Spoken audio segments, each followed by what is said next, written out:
hello students, welcome back. Welcome to the brand new chapter that is heat. Okay, अभी ये शब्द आपके लिए पहली बार नहीं सुन रहे heat. आप मतलब बहुत it is what your feels. Okay, गर्मियों में आप बहुत ज्यादा heat feel करते हो, ठंडियों में तो मस्त एकदम अच्छा लगता है माहौल, right? मतलब ये heat word आप right from childhood आप ये सुनते आ रहे हो, ये आपको पता है. Now we are going to understand the concept behind the heat. अलग अलग टर्म्स पे हम बात करेंगे. बहुत ही ब्यूटीफुल चैप्टर है, छोटा चैप्टर है और थोड़े से न्यूमेरिकल्स है इसमें. तो चलो फिर चैप्टर स्टार्ट कर लेते हैं. हीट मतलब सबसे पहले जो मेरे दिमाग में आता है कि भाई हीट क्या है. तो heat is a form of energy. I will say it is the simplest form of energy. Yes, heat is the simplest form of energy. And आप आइस ले लो या फिर आप बॉइलिंग वाटर ले लो. ओके, इसकी हीट हम फील कर सकते हैं और इसको हम नाप भी सकते हैं. Yes, we can measure heat. और हीट मेजर करने के लिए हमने जो क्वांटिटी बनाई है, फिजिकल क्वांटिटी, इसको हम बोलते हैं टेम्परेचर. तो सबसे पहला चीज आपको एकदम क्लियरली समझ में आना चाहिए, what is the difference between heat and temperature. Yes, what is the difference between heat and temperature? तो सबसे पहले मैंने जैसे बताया, heat is a form of energy. Okay, एक ऑब्जेक्ट में टोटल कितनी एनर्जी है वो उसकी हीट है. Plus what is temperature? Temperature is a measure of hotness और कोल्डनेस. कितना हीट है कि उसको मेजर करना है, कितना ठंडा है उसको मेजर करना है, तो हमें लगता है टेम्परेचर. ठीक है, तो heat is a form of energy and basically temperature is a degree of hotness और कोल्डनेस. आप पानी में हाथ डालते हो आपको गर्म लगता है, तो कितना हद तक गर्म है या फिर कितना हद तक ठंडा है ये टेम्परेचर से पता चलता है. क्लियर? नाउ ऐसा यूनिट क्या है? अभी हीट एनर्जी है, तो बताओ इसका ऐसा यूनिट क्या रहेगा? गारंटेडली जूल.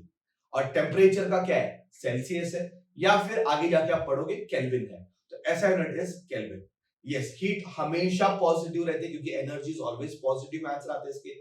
पर इसका जो टेम्परेचर है वो पॉजिटिव रहता है, जीरो रहता है, नेगेटिव रहता है, ऐसे वेरी होगा. तो मेरे पीछे लाया, थोड़ा जगह का कमी है, but you can understand that. So that is the difference between heat and temperature. बिल्कुल कंफ्यूज होना नहीं है. हीट क्या है? It is a form of energy. मेरे साथ रिपीट करो, हीट क्या है? It is a form of energy. और टेम्परेचर क्या है? It's a degree of hotness और कोल्डनेस. ठीक है बच्चों, चलो ये पॉइंट तो क्लियर हो गया. अभी कोई भी सब्सटेंस ले लो, उसके अंदर होते हैं मॉलिक्यूल्स, और वो मॉलिक्यूल्स हिलते रहते हैं, वाइब्रेट होते रहते हैं. अगर मैं बात कर रहा हूं सॉलिड्स की तो नजदीक नजदीक वाइब्रेट होते हैं. अगर मैं बात कर रहा हूं लिक्विड की तो थोड़ा डिस्टेंस ज्यादा इंटरमॉलिक्यूलर, पर मॉलिक्यूल्स मूव होते रहते हैं. और अगर मैं बात करूं गैसेस की तो आपको पता है गैसेस में मॉलिक्यूल्स रैंडम मोशन में होते हैं. तो इस तरह मॉलिक्यूल्स मूव होते रहते हैं. तो मॉलिक्यूल्स के पास होती है काइनेटिक एनर्जी, और उस काइनेटिक एनर्जी से हमें पता चलता है हीट कितनी. मतलब इसका ये है कि टेम्परेचर ज्यादा रहेगा, हीट एनर्जी ज्यादा रहेगी, तो मॉलिक्यूल्स की काइनेटिक एनर्जी ज्यादा होती है. Point to be noted, heat energy ज्यादा रहेगी मतलब ही मॉलिक्यूल्स की काइनेटिक एनर्जी ज्यादा रहेगी. अब ये स्टूडियो में मैं लेक्चर शूट कर रहा हूं, मस्त एसी लगाया है, और एसी की वजह से यहाँ पे जो मॉलिक्यूल्स है एयर के, उनकी स्पीड कम है और मेरे बॉडी पे आके वो हिट कर रहे हैं कंटिन्यूअसली. ये मॉलिक्यूल जो है वो मेरे पूरे बॉडी को हिट कर रहे हैं, जिससे मुझे एक टेम्परेचर फील हो रहा है, थोड़ा ठंडा लग रहा है. पर जैसे मैं एसी बंद कर दूंगा, यहाँ का टेम्परेचर बढ़ेगा, या फिर दोपहर के टाइम पे टेम्परेचर बढ़ जाता है. टेम्परेचर बढ़ने से मॉलिक्यूल जोर जोर से मूव होना चालू करते हैं, इतना जोर से मूव होते और जोर जोर से अपने बॉडी को हीट करते थे, अपने को गर्मी महसूस होती है. तो बेसिकली हीट मतलब सिंपल वे में आप याद रखो, heat is a form of energy.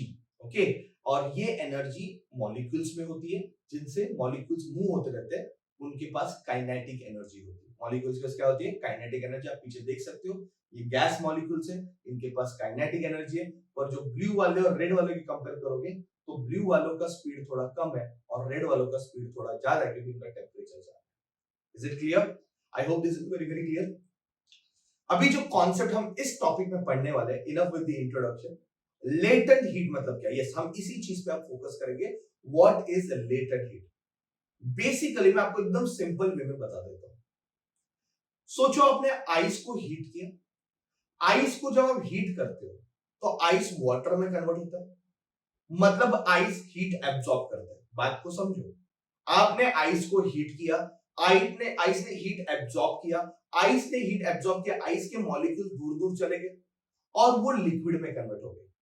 तो जब तक ये प्रोसेस चलती रहती बच्चों, जब तक आइस वाटर में कन्वर्ट होते रहता है, तब तक टेम्परेचर चेंज नहीं होता है, सिर्फ सिर्फ और सिर्फ स्टेट चेंज होता है।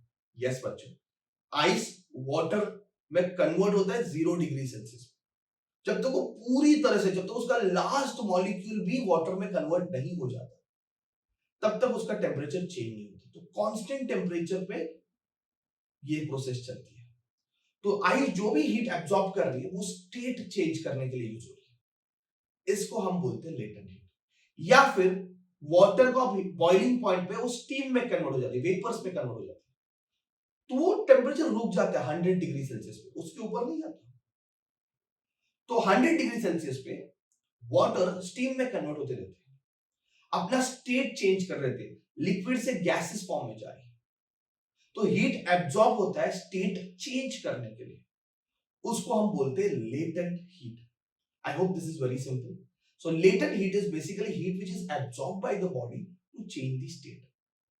तो सॉलिड टू लिक्विड को हम बोलते हैं latent heat of fusion, liquid to gases को बोलेंगे लेटेंट हीट ऑफ वेपराइजेशन। बात को समझ लेते हैं। आज एक छोटा सा एक्सपेरिमेंट करते हैं। मैंने एक टेबल लिया है, उस टेबल पे मुझे एक बीकर रखा है जिसमें आइस के क्यूब्स आप देख सकते हो। इसमें मैं थोड़ा एक अरेंजमेंट करता हूँ थर्मामीटर का। एक स्टैंड लिया और उससे मैंने थर्मामीटर इंसर्ट कर दिया और नीचे से मैंने उसको फ्लेम पे रखने का एक अरेंजमेंट किया हुआ है, एक बर्नर लगाया है। तो अरेंजमेंट बहुत सिंपल है। एक ट्राइपॉड स्टैंड है जिसके ऊपर मैंने एक बीकर रखा, बीकर पे मैंने आइस लिया हुआ है, आइस को मैंने नीचे से हीट करने के लिए बर्नर लगाया एंड एक थर्मामीटर से उसका टेम्परेचर मेजर कर रहा हूं। और मैं एक सिंपल सा ग्राफ ड्रॉ करूंगा। This is a graph of time and temperature. Yes, temperature मैंने रखा है वाई एक्सिस पे और टाइम मैंने रखा है एक्स एक्सिस पे, और टाइम हम मिनट में मेजर करेंगे, ठीक है, और पॉइंट्स प्लॉट करेंगे। बहुत सिंपल है। अभी आप अच्छे से देखना थर्मामीटर का रीडिंग क्या दिख रहा है, 0 डिग्री सेल्सियस। यस, थर्मामीटर का रीडिंग आपको क्लियरली 0 डिग्री सेल्सियस दिख रहा है, बराबर है। अभी आपने हीट करना चालू कर दिया और आपने टाइम मेजर किया, मेजर कर रहे हो, देखो आप वो मेल्ट हो गया और लगभग 4 मिनट लगे मेल्ट होने के लिए। कितने मिनट लगे? 4 मिनट लगे मेल्ट होने के लिए। तब तक उसका टेम्परेचर चेंज हुआ है क्या? नहीं हुआ है, वो अभी भी 0 डिग्री सेल्सियस पे ही है। मतलब आप नीचे से हीट दे रहे हो, वो आइस था, आइस वाटर में कन्वर्ट हो गया, पर उसका टेम्परेचर चेंज नहीं हुआ। ठीक है, 4 मिनट में प्रोसेस चला। तो ये मैंने ऐसे ग्राफ ड्रॉ किया, आप देखो 2 से 4 मिनट में टेम्परेचर 0 ही था, तो 0 पे ही मार्किंग की हुई है। ठीक है, ये हीट जो एब्जॉर्ब हुई है उससे सिर्फ स्टेट चेंज हुआ है, आइस कन्वर्ट हो गया वाटर में। यस, तो मैंने एक छोटा सा डेफिनेशन बना दिया कि there is no change in temperature, there is only a change in state. Okay, और अभी और हीट करने से अभी वो बॉइलिंग पॉइंट तक बढ़ है। देखो अब वो 100 डिग्री सेल्सियस तक चला गया। ओके, 100 डिग्री सेल्सियस तक चला गया। अब टेम्परेचर बढ़ रहा था, तो ये बीच वाले प्रोसेस में टेम्परेचर बढ़ रहा था। अगर मैं ग्राफ ड्रॉ करता हूं तो ग्राफ एकदम सिंपल वे में ड्रॉ होगा। देखो टेम्परेचर बढ़ते गया लगभग 22 मिनट के आसपास 100 डिग्री सेल्सियस पे पहुंचा। ठीक है, अब क्या चेंज हो रहा है? टेम्परेचर चेंज हो रहा है। पानी पानी है, अभी स्टेट चेंज नहीं हो रहा है, पानी पानी है, सिर्फ क्या चेंज हो रहा है? टेम्परेचर चेंज हो रहा है। 0 से कितना चला गया? 100। अभी 100 पे स्टक हो गया, अभी टेम्परेचर चेंज नहीं हो रहा है। नीचे से आप हीट कर रहे हो, टेम्परेचर चेंज नहीं हो रहा है, पर अभी उसमें से वाफ आनी चालू हो गई, उसमें से स्टीम आनी चालू हो गई। आप चेक करो, अभी टेम्परेचर चेंज नहीं हो रहा है, और वाटर किसमें कन्वर्ट हो रहा है? आइस में। तो हमने देखा ऊपर की एक लाइन ड्रॉ कर दी कि भाई टेम्परेचर कांस्टेंट हो गया। तो आप देखो 2 से 4 मिनट, 0, 2 एंड 4 मिनट पे लाइन ऐसे ड्रॉ हुई है, मतलब टेम्परेचर 0 है, और फिर बाद में C टू D जो है दैट इज 22 मिनट के बाद भी टेम्परेचर कांस्टेंट है, बराबर है? तो ये दोनों टाइम पे क्या हो रहा है? What is happening? इस दोनों टाइम पे स्टेट चेंज हो रहा है। यस, तो यहाँ पे लिक्विड टू गैस में कन्वर्जन चल रहा है। तो हमने इसके छोटे से जो डेफिनेशन बनाया कि at constant temperature solid to liquid क्या हो गया? कन्वर्ट हो गया। नीचे अगर देखोगे 4 मिनट के इसमें कांस्टेंट टेम्परेचर पे चला, और इसको हम बोलते हैं लेटेंट हीट ऑफ फ्यूजन, तो ऊपर देख सकते हो, it is the amount of heat require absorb, it is the amount of heat absorb eight constant temperature, temperature change नहीं हुआ, ये बहुत इंपॉर्टेंट है, it is the amount of heat absorb eight constant temperature by a unit mass of a solid to convert from liquid solid phase to liquid phase, and that is specific heat of latent heat of fusion. Is it clear? समझ में आ रहा है? तो state change होता है, latent heat मतलब state change होता है। स्पेसिफिक लेटेंट हीट इसलिए वर्ड यूज किया क्योंकि मैंने यूनिट मास का कैलकुलेट किया, 1 ग्राम मास लिया या फिर 1 किलोग्राम आइस लिया, उसका ही लिया, तो स्पेसिफिक हो गया। तो specific heat latent heat of fusion is nothing but the amount of heat absorbed by the ice at the constant temperature, by the substance at the constant temperature to get it converted into liquid. Is it clear? उसको बोलते हैं fusion, specific latent heat of fusion. Point to be noted. और दूसरी बात ऊपर हुआ है C से D के बीच में, आप देख सकते हो C के D के बीच में कांस्टेंट टेम्परेचर पे लिक्विड टू गैसेस में कन्वर्ट हुआ है, ये सब कांस्टेंट टेम्परेचर पे लिक्विड टू गैसेस में चेंज हुआ है फेज, तो इसको हम लिखेंगे it is the amount of heat absorbed at the constant temperature, 100 degree Celsius पे चल रहा है, at the constant temperature by the unit mass of liquid to get it converted into gases, इसको हम बोलते हैं specific latent heat of vaporisation. Okay, liquid to gases में latent heat of vaporisation और सॉलिड टू लिक्विड में latent heat of fusion.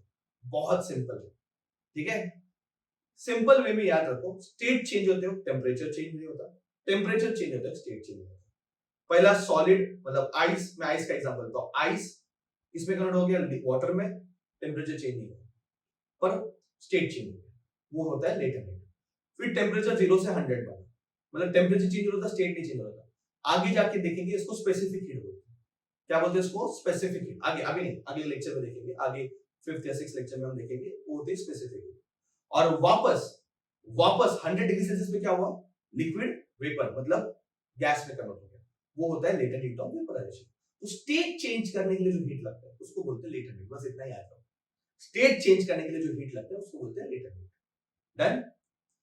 तो ये आप देखो मॉलिक्यूल की अरेंजमेंट, सॉलिड में कैसे मॉलिक्यूल मस्त एक हेक्सागोनल फॉर्म में थे आइस में, फिर उनने हीट किया, बॉन्ड टूट गए, वो वाटर में कन्वर्ट हो गया, फिर वो और दूर दूर चले गए और वो स्टीम में कन्वर्ट हो गया। ठीक है, इसके कुछ यूनिट्स देख लेते हैं, वैल्यूज देख लेते हैं। आइस का स्पेसिफिक हीट है 333 किलो जूल पर किलोग्राम या फिर 80 कैल पर ग्राम, मतलब 1 किलोग्राम आइस मेल्ट करने के लिए 333 किलो जूल ऑफ एनर्जी लगता है।